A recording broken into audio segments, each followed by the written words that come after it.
बेटे आपके साथ में माइक्रो इकोनॉमिक्स का एक कंसेप्ट है, theory of demand and supply, chapter 2 है, जिसमें अप्रोक्सीमेटली 90 पेजेस हैं आपके मॉड्यूल में।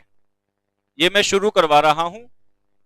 हम इसे मॉड्यूल से ही रीड करेंगे, लेकिन आप एक नोटबुक साथ में रखना। मैं थोड़ा शॉर्ट में नोट करवा दूंगा कि क्रक्स क्या है पॉइंट का, उसको याद कर लेने से आपके क्वेश्चन सोल्व हो जाएंगे सारे पेपर में। ठीक है? हाँ जी, हाँ समरी बनवा दूंगा बेटे, साथ साथ लिखिएगा। जब आप ये चैप्टर शुरू करेंगे बेटे मेरे साथ, इसमें 3 यूनिट है बेटा। Unit 1 law of demand and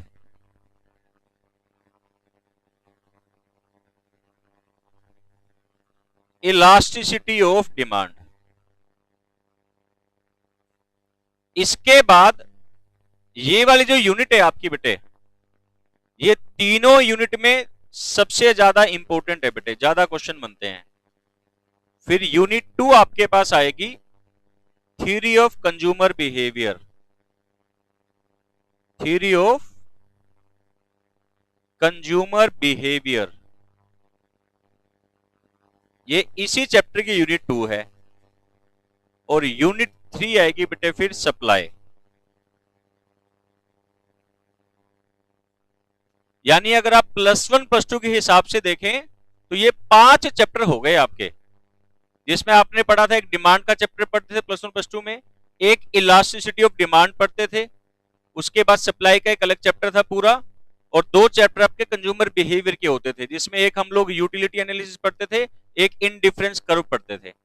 वो पांचों चैप्टर मिला दो और थोड़ा थोड़ा और प्लस कर दो, उसके अंदर कुछ नई बातें भी आएंगी।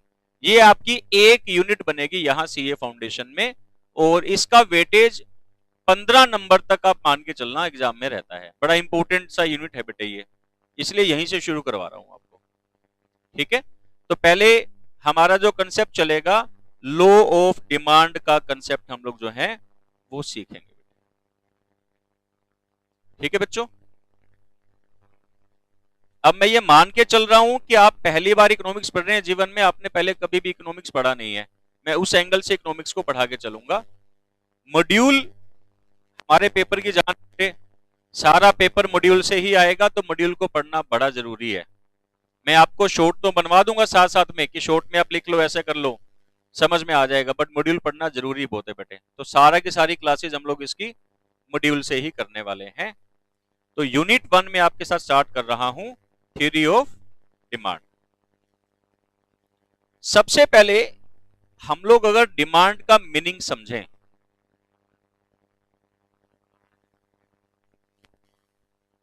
हिंदी में इसका नाम मांग होता है। क्या होता है? मांग। ये ऐसे वाली नहीं, ठीक है, एक चुटकी सिंदूर की कीमत, वो वाला नहीं बेटे। मांग मतलब लोग कितनी चीजें खरीदना चाहते हैं। अब देखो, जब हम जनरल सेंस में बात करते हैं डिमांड की, तो कई बार हम बात करते हैं, मैं चाहता हूं कि मेरे पास ये गाड़ी होनी चाहिए, तो आप उसे इकोनॉमिक्स में डिमांड नहीं कह सकते।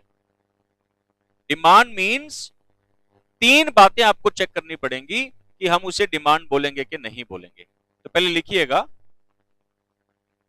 Essential elements of effective demand. इसके बारे में बात शुरू करते हैं, यहां से डिमांड समझ आएगा फिर आपको। एसेंशियल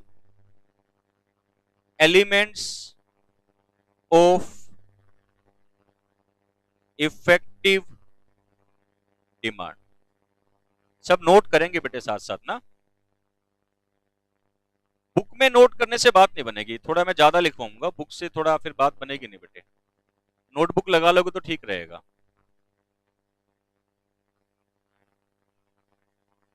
तो बेटे, जब हम एसेंशियल एलिमेंट्स की बात करेंगे इफेक्टिव डिमांड की, तो मीनिंग क्या है?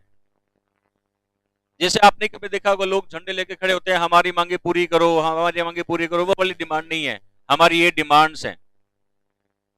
हम बिजनेस के एंगल से बात कर रहे हैं। कोई भी पर्सन, मान लो मैं अगर सेलर हूं, तो मैं क्या जानना चाहूंगा, मेरे प्रोडक्ट की मार्केट में कितनी डिमांड है, उसी के हिसाब से तो मैं क्या करूंगा, चीजें बनाऊंगा ना। तो किसे डिमांड बोलेंगे? नंबर वन, आपके पास किसी चीज को खरीदने की डिजायर या नीड होनी चाहिए। सबसे पहली बात, आपके पास क्या होना चाहिए? डिजायर या नीड। जिस चीज की आपको जरूरत नहीं है, देखो नीड थोड़ा एसेंशियल सेंस में बात आ रही है कि भूख लगी है, खाना खाना है, वो नीड है। डिजायर थोड़ा सा कैसा होता है कि अपनी विश पूरी करना, भाई मेरे पास मर्सिडीज होनी चाहिए, वो उस सेंस में जा रहा है। लेकिन कोई भी बंदा खरीदेगा तो नीड या डिजायर होगा तभी ना, उसके बगैर तो जरूरत नहीं है हमारे को। बात समझ में आ रही कि नहीं आ रही? ठीक है। नंबर दो, आपके पास परचेजिंग पावर होनी चाहिए बेटे। आप इसको परचेजिंग पावर बोल दो, आप इसको मनी बोल दो, आप इसको रिसोर्सिस बोल दो। सेंस समझ आ रहा है मैं किसकी बात कर रहा हूं बेटे? कि आपके पास जेब में पैसा होना चाहिए। खाली डिजायर होने से बात बनती है क्या? नहीं ना, रिसोर्स भी तो होने चाहिए ना। और तीसरी बात, जो सबसे जरूरी बात होती है बेटे, वो होती है विलिंगनेस टू स्पेंड मनी। कि आप उस पैसे को खर्च करने के लिए तैयार भी हैं। जैसे फॉर एग्जाम्पल, मैं ये चाहता हूं कि मेरे पास एक लग्जरी कार हो, ये मेरी डिजायर है। अब लग्जरी कार की वैल्यू हो सकती है लगभग लगभग 2 करोड़ रुपए की गाड़ी में खरीदना चाहता हूं मान लो। क्या आपको लगता है मेरे पास 2 करोड़ हो सकते हैं? शायद किडनी विडनी बेच दूं, हो जाएगा जुगाड़, मान लो 2 करोड़ का। अब 2 करोड़ रुपए मेरे पास हैं, लेकिन जब मैंने गाड़ी खरीदने की बात सोची तो मैंने पूरा सर्वे किया कि 2 करोड़ की गाड़ी है, चलो मैं खरीद लूंगा। उसके बाद इसका जो मेंटेनेंस कॉस्ट है ना, वो बहुत ज्यादा है। हर महीने 5 लाख की सर्विस होगी, सॉरी हर साल, ऐसा मैं एज्यूम कर रहा हूं, मान लो 5 लाख की सर्विस होगी, 5 लाख का इंश्योरेंस होगा, यानी साल का 10 लाख का खर्चा मेरा शुरू हो जाएगा बेफालतू का। तो मैंने मेरा डिसीजन सोचा कि नहीं, अपन नहीं खरीदते, ये बेफालतू की बात है।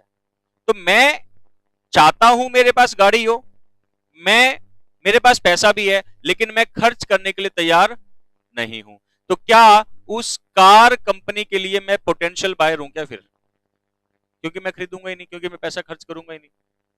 तो जब तक तीनों चीजें मेरे पास ना हो, कि मैं पैसा खर्च करने के लिए तैयार भी हूं, तो अल्टीमेटली मैं कभी भी खरीदूंगा ही नहीं।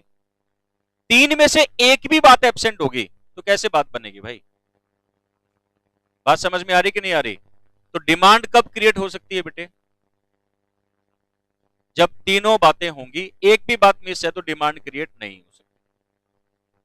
मेरी बात समझ में आ रही है? अब इकोनॉमिक्स को समझो, बातों को मत पकड़ो बेटे।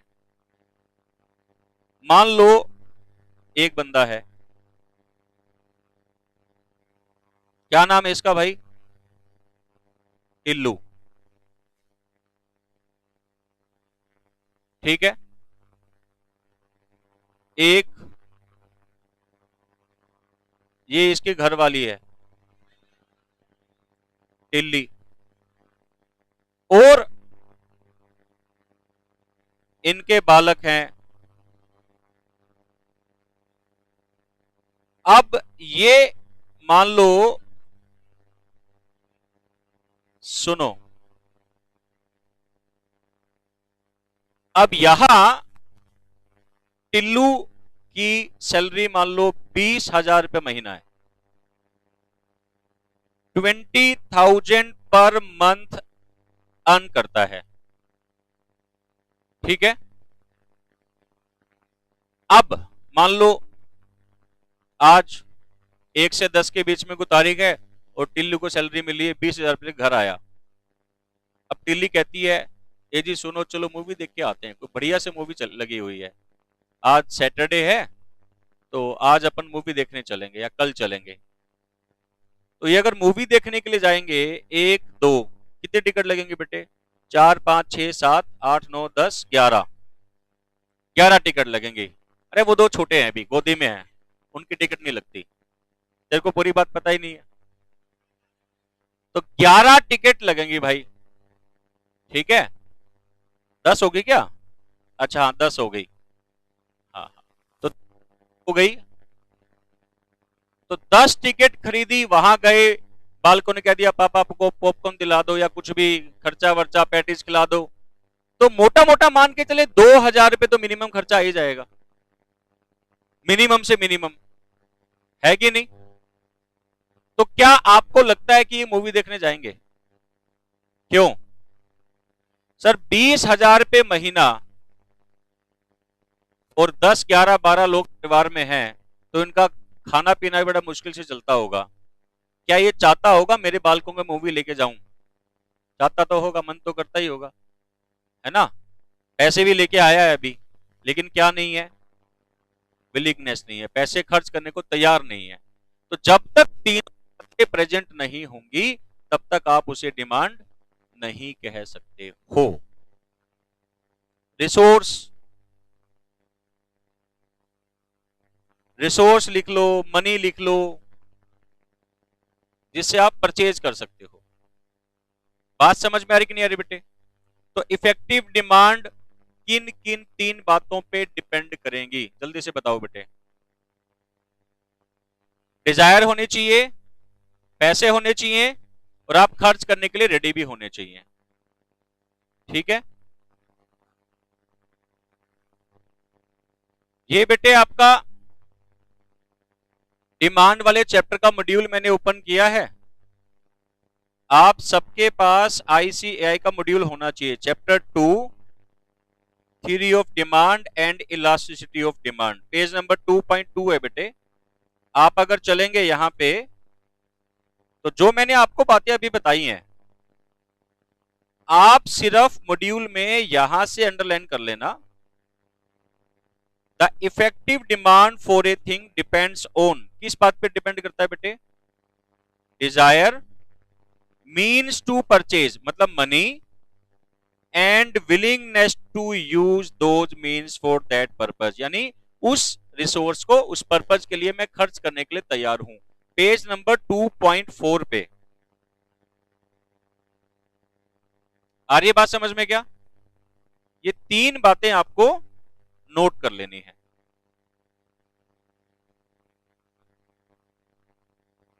बस यही वाला क्वेश्चन बनेगा इस टॉपिक पे बनेगा, तो बाकी आप इसको रीड कर लेंगे। उसी बात को दोबारा देखो, अनलेस डिजायर इज, अंडरलाइन मत करना वैसे बता रहा हूं, unless desire is backed by purchasing power, desire है लेकिन क्या नहीं है? परचेजिंग पावर नहीं, और विलिंगनेस नहीं है, it does not constitute demand, तो डिमांड नहीं बनेगी। ये वाली बात अगर हम यहां से ना भी पढ़े तो समझ तो आ ही गया है ना आपको कि 3 में से एक भी बात अगर एब्सेंट होगी तो क्या होगा बेटे? डिमांड नहीं होगी। तो आपका जो फर्स्ट पैराग्राफ है बेटे, वो पैराग्राफ क्या बताता है आपको कि डिमांड इफेक्टिव कब होगी?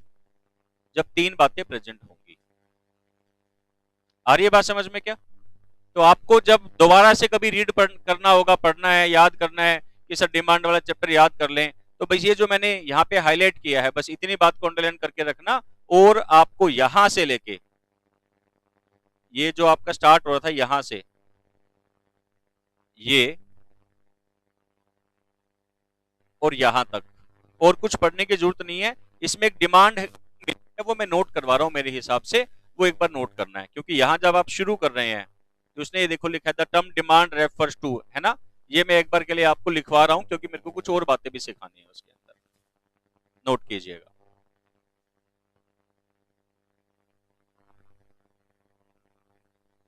देखो बेटे लिखिएगा, meaning of demand, meaning of demand,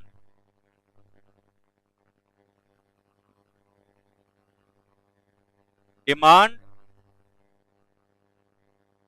refers to different quantities of a commodity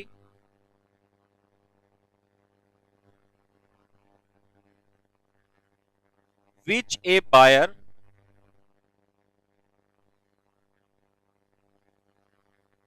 is ready to buy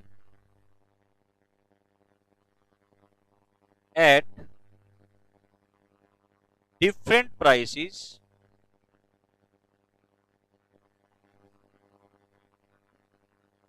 in a particular time period.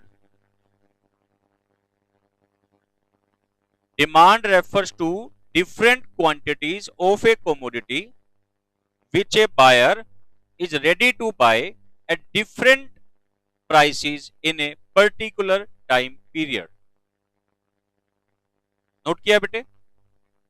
अब देखो, हमारा हीरो कौन है? टिल्लू। टिल्लू तो हीरोइन है। टिल्लू, मैंने बोला demand refers to different quantities. मान लो मैंने लिखा प्राइस 1 2 3 4 5, क्वांटिटी 5 4 3 2 1। सब बच्चे नोट करेंगे। मैंगो 1 मंथ, ऐसे लिख लो। कुछ कुछ बातें जो मैं बना रहा हूं सब लिखेंगे बेटे साथ में। ये बातें ना करें, सिर्फ लिखें।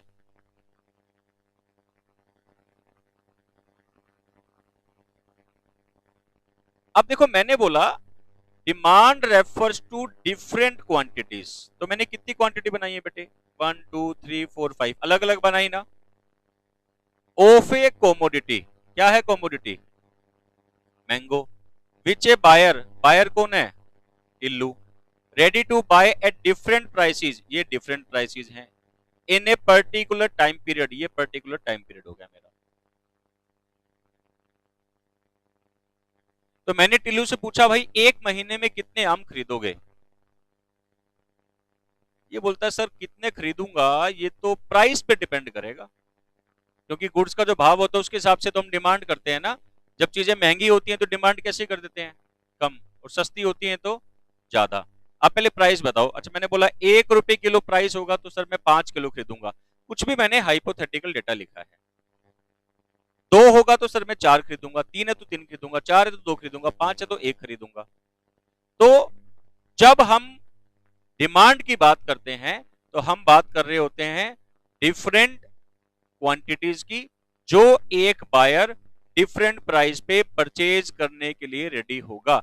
मैंने यहां पे लिखा है रेडी टू बाय, मैंने ये नहीं लिखा खरीदेगा। खरीदारी असल में कितनी होगी वो डिमांड नहीं है। मैं ये नहीं कह रहा जब प्राइस 5 है तो कितनी चीजें खरीदी गई। रेडी टू बाय की बात हो रही है, ये पोटेंशियल की बात होती है, एक्चुअल डिमांड की बात नहीं हो रही है कि एक्चुअल कितनी खरीदी गई।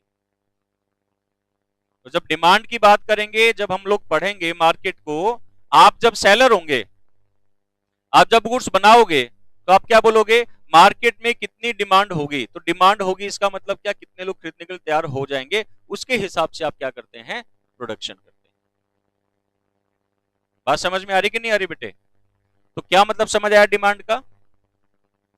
कि अलग अलग प्राइसेस पे किसी गुड्स की कितनी कितनी चीजें खरीदने के लिए एक बंदा तैयार है, वो डिमांड हो गया। और इसी तरीके से कंसेप्ट आएगा बेटे quantity demanded. Quantity demanded, meaning of quantity demanded. अब इसमें और इसमें थोड़ा सा फर्क आ जाएगा। मैं इसको क्यूडी लिख दूं, आप पूरा लिख लेना। Quantity demanded, quantity demanded refers to particular a particular quantity of a commodity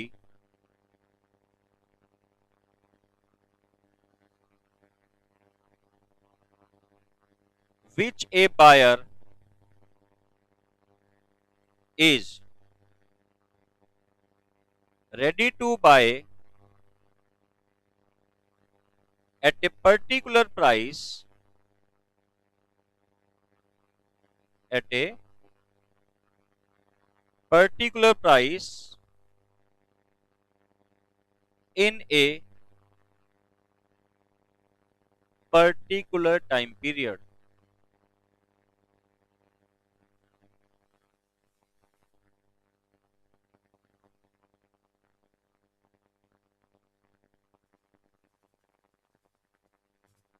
note कर लिया बच्चों?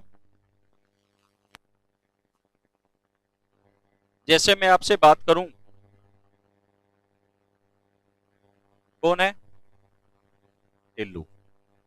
इससे पूछा जब प्राइस 4 होगा तो कितनी क्वांटिटी खरीदेगा मैंगो की एक महीने में? तो ये कहता है सर मैं 2 किलो खरीदूंगा।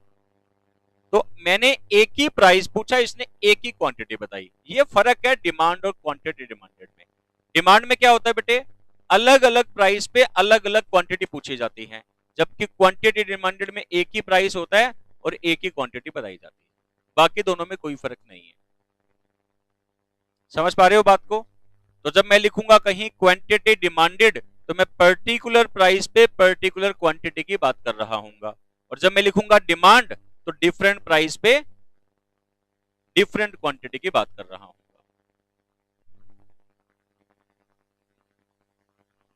आ रही है बात समझ में बेटे? अब इसमें एक बात ध्यान देने की है, मैंने दोनों ही कंसेप्ट में एक टाइम लिखा पर्टिकुलर टाइम पीरियड। पर्टिकुलर का मतलब क्या? एक दिन, एक महीना, एक साल, कुछ ऐसा मैंने समय बताया है। अब मैं थोड़ी डिमांड से हटके बात बता रहा हूं। आप जब इकोनॉमिक्स को पढ़ते हैं बेटे, तो जो आपके कंसेप्ट होते हैं, दो तरह के कंसेप्ट होते हैं। एक होता है स्टोक कंसेप्ट और एक होते हैं फ्लो कंसेप्ट। स्टोक कंसेप्ट वो होते हैं जिन्हें पॉइंट ऑफ टाइम पे मेजर किया जाता है, और फ्लो कंसेप्ट कौन से होते हैं? जिन्हें पीरियड ऑफ टाइम पे मेजर किया जाता है। जैसे मैं बोलूं मेरी इनकम, कैसे बताऊंगा मेरी इनकम? एक महीने की इनकम, एक साल की इनकम, एक दिन की इनकम, ऐसे बताऊंगा ना? ऐसे नहीं बोलूंगा 12:15 में मेरी इनकम इतनी होती है, नहीं। लेकिन मैं बोलूं मेरा बैंक बैलेंस, क्या मैं पॉइंट ऑफ टाइम अभी बता सकता हूं कितना है? ऐसे बोलूंगा एक महीने में मेरा बैंक बैलेंस इतना होता है, नहीं। तो जिन चीजों को पॉइंट ऑफ टाइम पे स्टडी किया जा सकता है, उनकी वैल्यू बताई जा सकती है, वो कंसेप्ट कौन से होते हैं? वो स्टोक कंसेप्ट होते हैं। और जिनको पीरियड ऑफ टाइम में स्टडी किया जाता है वो फ्लो कंसेप्ट होते हैं। आ रही मेरी बात समझ में आपको क्या बेटे? एक्सपोर्ट, बताइए स्टॉक है कि फ्लो है? फ्लो है। कैसे? एक महीने में कितना एक्सपोर्ट किया, ऐसे बताएंगे ना। प्रोडक्शन, एक साल में कितना प्रोडक्शन हुआ, है ना? एक महीने में इतना प्रोडक्शन हुआ। डिमांड, क्यों? एक महीने में कितनी डिमांड कर रहे हैं, बात की ना हमने। बस यही सिखाना था, नोट कर लेना। Demand is a flow concept. अगर एग्जाम में क्वेश्चन आया डिमांड फ्लो कंसेप्ट है कि स्टॉक कंसेप्ट है, तो फ्लो कंसेप्ट है, क्योंकि डिमांड को कैसे पढ़ते हैं हम लोग? एक महीने में कितनी डिमांड हुई। आ रही है बात समझ में क्या?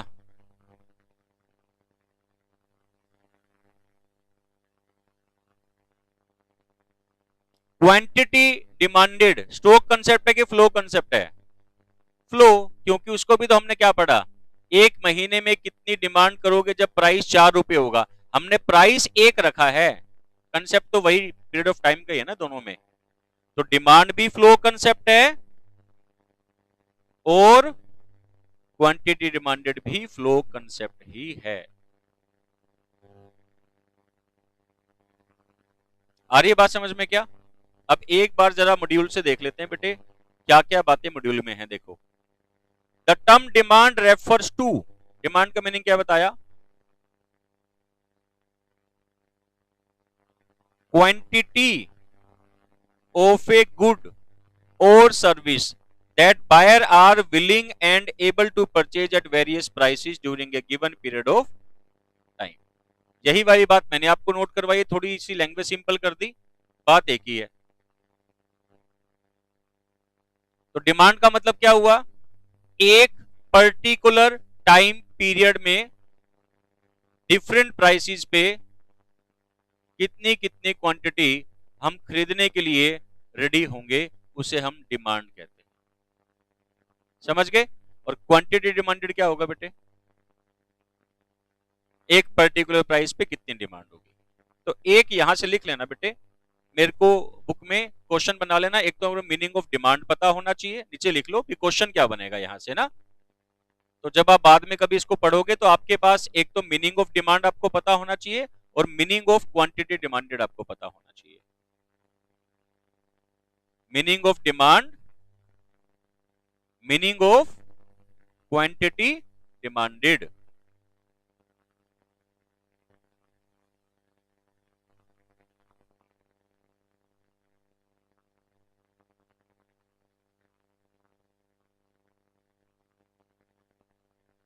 डन है बच्चों? डिमांड हो गया, मीनिंग ऑफ डिमांड हो गया। तीसरा क्वेश्चन जो यहां से बन सकता है, एसेंशियल एलिमेंट्स कौन कौन से हैं, जो बिल्कुल शुरू में बताया था, तीन बातें बताई थी ना मैंने आपको, अंडरलाइन भी करार किया जो आपको मैंने। एक क्वेश्चन ये बन सकता है, एसेंशियल एलिमेंट कौन से हैं। फिर एक क्वेश्चन देखो यहां से, ये वैसे कवर हो गया ऊपर, the quantity demanded is always expressed at a given price. Quantity demanded का मतलब क्या हुआ, एक प्राइस एक क्वांटिटी, और डिमांड में क्या फर्क है, डिफरेंट प्राइस, लिखा भी है at different prices different quantities of commodity are generally demanded. तो ये आपको बुक में अच्छे से लिखा नहीं हुआ, बट आपको लिख लेना है, मैंने इसलिए दोनों लिखाई हैं कि डिमांड क्या होता है, डिफरेंट प्राइस पे डिफरेंट क्वांटिटी, और क्वांटिटी डिमांडेड क्या होता है, पर्टिकुलर प्राइस पे पर्टिकुलर क्वांटिटी। ये आपको मैंने उधर मीनिंग लिखवा दिया, डिफरेंस आपको पता होना चाहिए दोनों में क्या होता है बेटे। और क्या,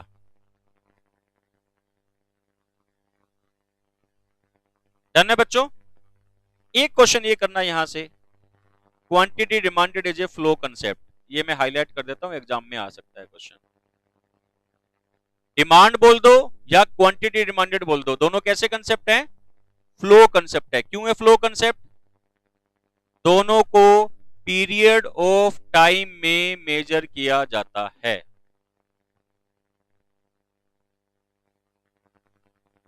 क्लियर बेटे?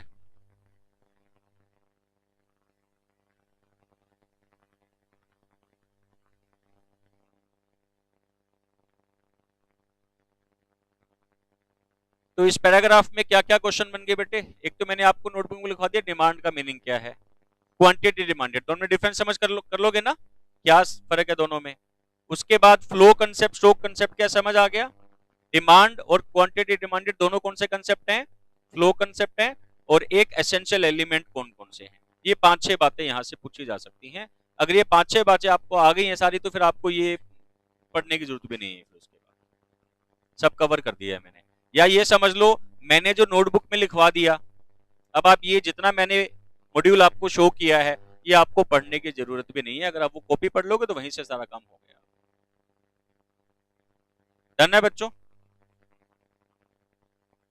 चलें आगे। अब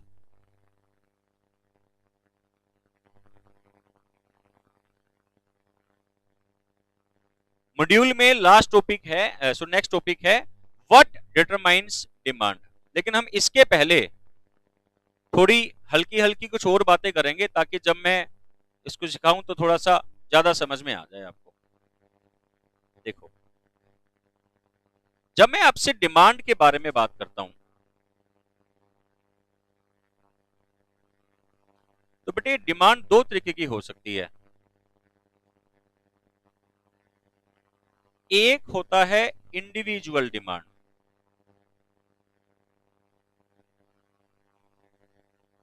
और एक होता है मार्केट डिमांड।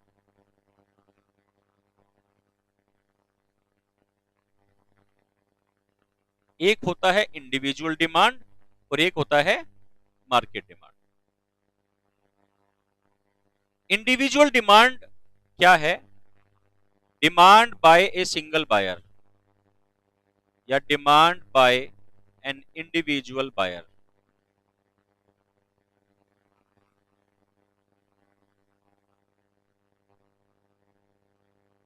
और इसका मतलब है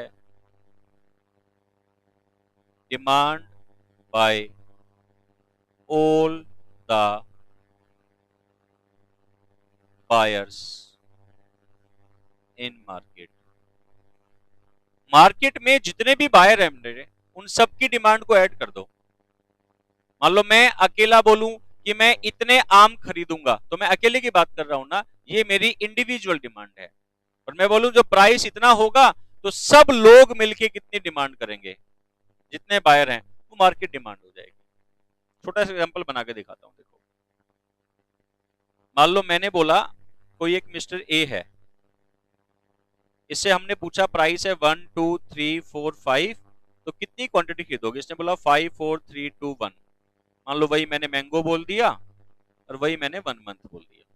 ये एज्यूम करके चलना कि ये चीजें इंक्लूड है ही है। तो ये हमने खाली किससे पूछा बेटे?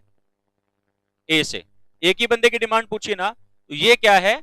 ये इंडिविजुअल डिमांड है।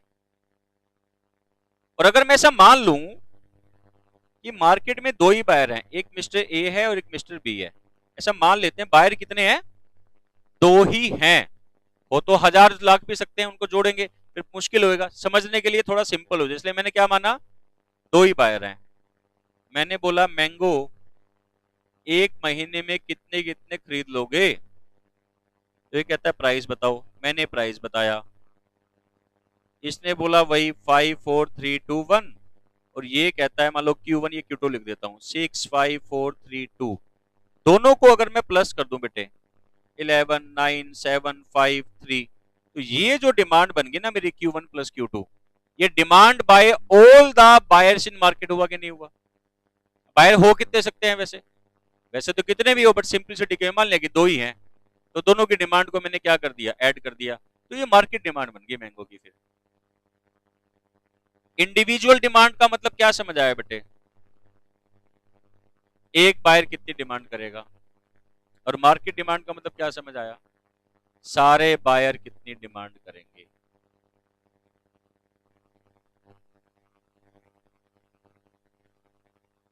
आ रही है बात समझ में क्या? तो ये इंडिविजुअल डिमांड और मार्केट डिमांड का कंसेप्ट है। एक बात और ध्यान से समझो। देखो, जब आप मैक्रो पढ़ते हो ना, प्लस टू में जब मैक्रो पढ़ते थे तो एग्रीगेट डिमांड पढ़ते थे। एग्रीगेट डिमांड का मतलब क्या होता था? एक इकोनॉमी में बनी हुई सभी गुड्स एंड सर्विस की डिमांड। बट यहां एक ही चीज की डिमांड की बात हो रही है, चाहे वो मैंगो है, चाहे एप्पल है, चाहे कोई भी चीज है, पर्टिकुलर चीज की डिमांड है यहाँ पे, ना कि पूरी इकोनॉमी में बनी हुई गुड्स एंड सर्विस की डिमांड हो रही है। बात समझ में आ रही है? जैसे मैंने अभी ये डेटा लिख के दिखाया आपको कि प्राइस 1 2 3 4 5 है। इकोनॉमिक्स में ना इसी डेटा को हम टेबुलर फॉर्म में भी लिख सकते हैं। कई बार एक टेबल से बना देते हैं, तो उसका नाम डिमांड शेड्यूल हो जाएगा बेटे। अगर मैं आपको बोलूं, एक छोटा सा कंसेप्ट है डिमांड शेड्यूल। Demand schedule. तो बेटे इसको बहुत ही शॉर्ट फॉर्म में लिखूं तो आप लिख सकते हैं tabular presentation of demand is called demand schedule.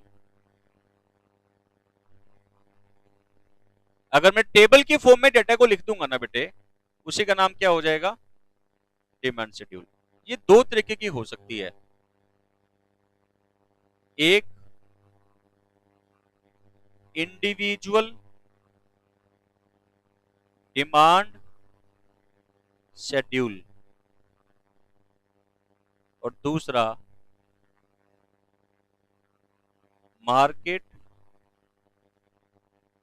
Demand schedule. एक अकेला बंदा कितनी डिमांड कर रहा है और सब लोग मिलके कितनी डिमांड कर रहे हैं। अब ये नया कुछ नहीं है, जो ऊपर मैंने वो डेटा लिखा था ना अभी, उसको मैं टेबल में लिख दूंगा बस। पहले मैंने बिना टेबल के लिखा था, अब मैं इसकी एक टेबल बना रहा हूं। प्राइस है 1 2 3 4 5, क्वांटिटी 5 4 3 2 1। मैंने वो नहीं लिखा एक ही डिमांड है, 1 मंथ है, मैंगो है, मान के चलता हूं कि वैसी है वो। अब इस डेटा में जो ये मैंने यहां लिखा और जो ये ऊपर यहां लिखा था बेटे, ये क्या फर्क समझ में आया? क्या फर्क लग रहा है दोनों में? कोई फर्क नहीं है, सेम ही तो बात है, बस टेबल में लिख लिया। तो नाम क्या रख दिया इसी का? Demand schedule. और इधर वाली शेड्यूल बनाऊंगा तो कैसे बना दूंगा? 1 2 3 4 5, क्वांटिटी है 5 4 3 2 1। ये ए की डिमांड है, ये बी की डिमांड है, मान लो 6 5 4 3 2। और दोनों को अगर मैं प्लस कर दूंगा तो कितना हो जाएगा बेटे? 11 9 7 5 3। तो इसका नाम क्या बन गया? Market demand schedule.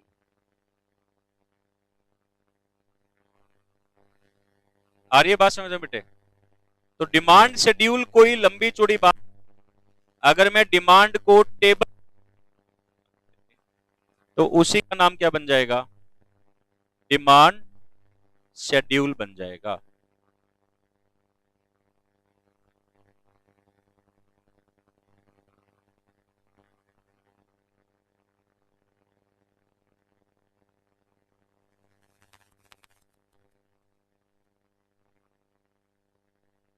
हाँ,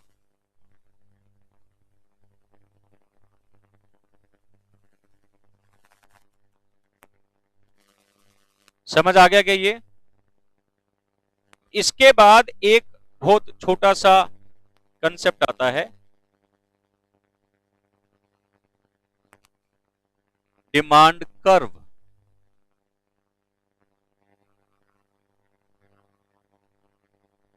demand curve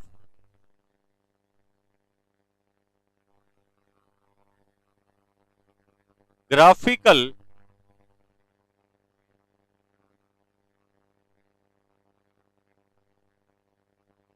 presentation of demand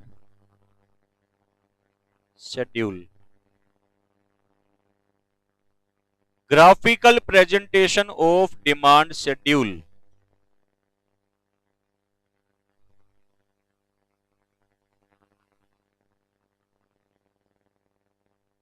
अगर मैं जो शेड्यूल मैंने बनाई थी बेटे उसका ग्राफ बना दूंगा ना, उसी ग्राफ का नाम क्या हो जाएगा? डिमांड कर्व हो जाएगा। ये भी दो तरीके का हो सकता है, इंडिविजुअल डिमांड कर्व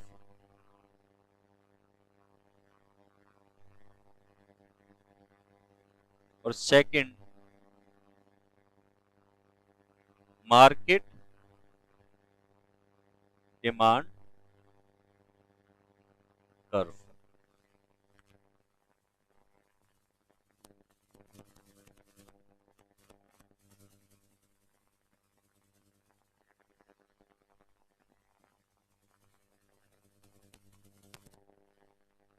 लिख लिया बेटा? अब जैसे मेरे पास था 1 2 3 4 5, क्वांटिटी 5 4 3 2 1। जब हम ग्राफ बनाते हैं ना बेटे इसका, तो ये बात ध्यान रखना, हम प्राइस हमेशा वाई एक्सिस पे दिखाते हैं। वैसे तो पूछने की बात नहीं, बट पेपर में पूछ भी सकता है कि प्राइस को कहां शो किया जाता है, वर्टिकल एक्सिस पे, यानी वाई एक्सिस, वर्टिकल ऐसे हो गया ना, और हॉरिजॉन्टल एक्सिस पे क्या दिखाते हैं, क्वांटिटी को शो किया जाता है। स्टैंडर्ड है और ये पूरी बुक में ऐसे ही चलेगा। प्राइस कहां शो करते हैं, वाई एक्सिस पे, और क्वांटिटी कहां है, एक्स एक्सिस पे, हॉरिजॉन्टल एक्सिस पे होता है।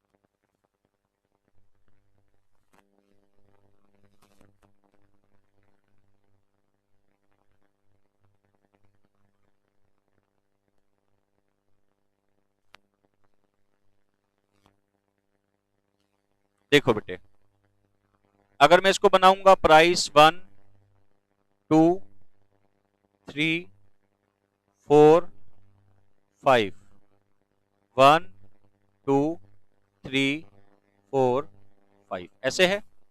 अब बताओ प्राइस 1 है तो क्वांटिटी कितनी है बेटे, 5 यहां पे, 2 है तो 4, 3 है तो 3, 4 है तो 2, 5 है तो 1। आप इसको मिला दो ऐसे, तो इसका नाम होता है डिमांड कर्व, ऐसे बनता है। अभी आपने ऐसे बना लिया, बट एग्जाम में तो हमारे क्वेश्चन एमसीक्यू हैं, तो ऐसे प्लॉट करने की तो कभी बात आएगी नहीं, ग्राफ बनाने की। तो आपको बस ये याद रखना है कि डिमांड कर्व ऐसा होता है, बस नेगेटिव स्लोप वाला। कर्व का स्लोप नेगेटिव नीचे की ओर गिरता हुआ होता है, ये आपको बस यही याद करना है।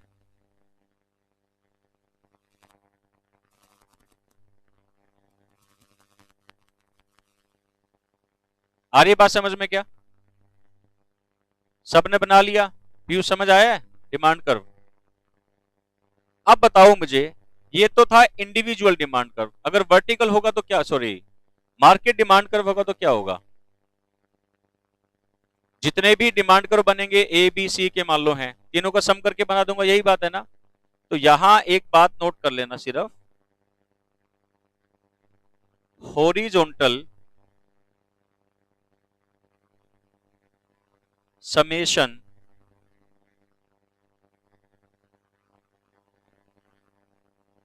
ऑफ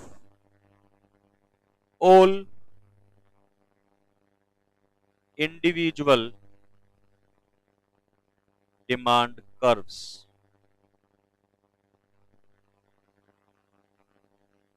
जितने भी डिमांड कर्व है सबको ऐड कर दो, तो जो बनेगा उसका नाम क्या हो जाएगा बेटे, मार्केट डिमांड कर्व हो जाएगा। बनेगा सेम ही, बना के भी दिखा देता हूं बेटे। देखो जैसे मान लो ये ए का डिमांड कर्व है, प्लस ये बी का डिमांड कर्व है, तो जब मार्केट का बनेगा ना, देखो ये थोड़े यहां पास पास है ना, मान लो ये वैल्यू मेरी कितनी है 4, ये वैल्यू भी कितनी है मान लो 4, तो ये कहां पे बना दूंगा 8 पे, दो थोड़ा दूर बन जाएगा, बस इतनी बात है, बनेगा सेम ही। लेकिन बस क्या करना है,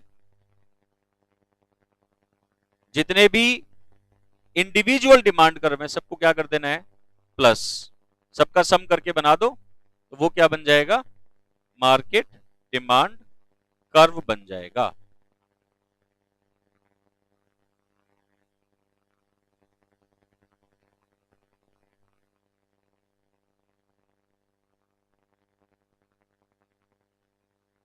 समझ आ गए बेटे।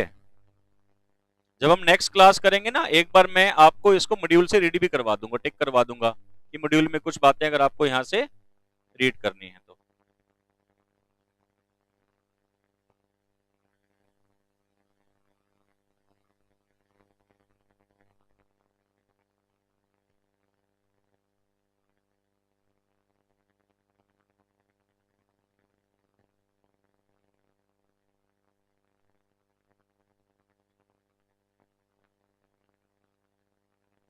चलो ठीक है, आज इतना काम करो, बाकी फिर नेक्स्ट क्लास में करते हैं बेटे इसको।